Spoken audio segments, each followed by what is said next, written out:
রাহমাতুল্লাহি ওয়া বারাকাতুহু। আপনারা দেখতে পাচ্ছেন মারহাবা গ্যাস্ট্রিক স্যালাইন।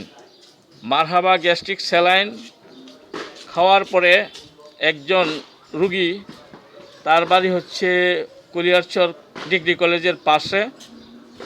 আপনার নাম ভাই? আমার নাম হয়েছে মোহাম্মদ আবু বকর সিদ্দিক।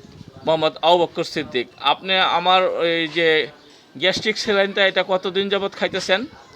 এটা আজকে মনে হয় 3 সপ্তাহ। 3 সপ্তাহ। আচ্ছা, আপনার আর কে খাচ্ছে আপনার ঘরে?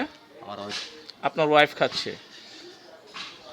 আপনি যেই কথাটা বললেন যে এটা খাওয়ার পরে যে মাথা ব্যথা, এটার জন্য আপনি কত টাকা খরচ করছেন? অনেক টাকা পাই, 2 লক্ষ টাকার মতো কথা বলছিলাম। যায় না, এই 2 লক্ষ টাকা খরচ করছেন, এটা আপনার যায় না। এখন আপনি আমার কাছ থেকে মোট কত টাকার গ্যাস্ট্রিক স্যালাইনের পাউডারটা নিছেন? 300 টাকা। 300 টাকা। আপনি হয়তো 10-12 দিন আগে, হয়তো বা 8 দিন আগে আপনি আমাকে ফোন করছিলেন কলেজের মোড় থেকে। তখন আপনি একটা লুক দিয়ে পাঠাইছিলেন, আপনাকে আমি চিনি নাই। আজকে আমি আসছি দাঁড়াইখান দিয়ে আসার পরে আপনার সাথে আমার দেখা হয়ে গেল। আপনার যে সেই আবু বকর, আমি আগে আপনাকে চিনতাম না, এখন হয়তো আপনার উপকার পাওয়ার পরে আপনাকে আমার সাথে সাক্ষাৎকার দিলেন। আচ্ছা, আপনার তো এই যে মাথা ব্যথার সমস্যাটা চলে গেল, 2 লক্ষ টাকার আপনি খরচ করছেন বিভিন্নভাবে, যায় না, এটা চলে গেছে। আর কি উপকার পাইছেন? গ্যাস্ট্রিক অনেক উপকার পাইছে। গ্যাস্ট্রিক আগে আবার প্রতিদিন 22 টাকার ওষুধ লাগতো। প্রতিদিন 60 টাকার ওষুধ লাগতো? 22 টাকা। হ্যাঁ, 22 টাকা। প্রতিদিন 22 টাকার ওষুধ লাগতো? 22 টাকা ওষুধ লাগতো। এক গ্লাস সকালে খালি পেটে খাইলে ওই আপনার গ্যাস্ট্রিক আর সমস্যাটা হচ্ছে না। তো মোটামুটি আপনি 3 সপ্তাহ যাবত খাচ্ছেন।